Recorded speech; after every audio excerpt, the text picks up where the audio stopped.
अस्सलामुअलैकुम। आज हम बनाएंगे खरबूजे का मिल्क शेक। इसके लिए हमने खरबूजा लिया आधा किलो।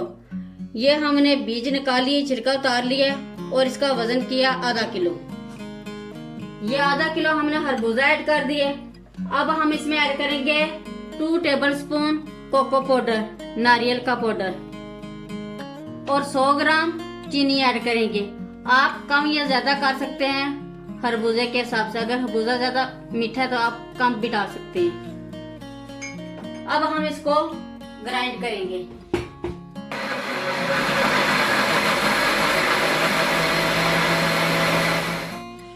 यह खरबूजा, चीनी और कोको पाउडर हमने ग्राइंड कर लिए। अब हम इसमें ऐड करेंगे आधा किलो दूध और 1 गिलास पानी। अब हम इसको दोबारा ग्राइंड कर लेंगे।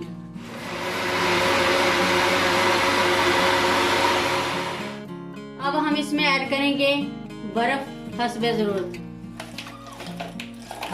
और दोबारा ग्राइंड कर लेंगे।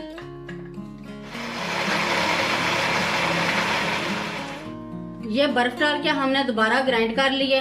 अब हम सर्व करते हैं।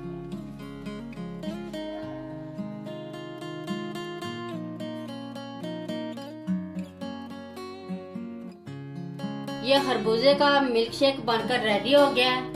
बहुत ही मजे का तैयार हुआ है। एक बार जरूर ट्राई करें। अगर मेरी वीडियो अच्छी लगे तो सब्सक्राइब, लाइक और शेयर जरूर करें। मुझे अपनी दुआओं में याद रखें। अल्लाह हाफिज।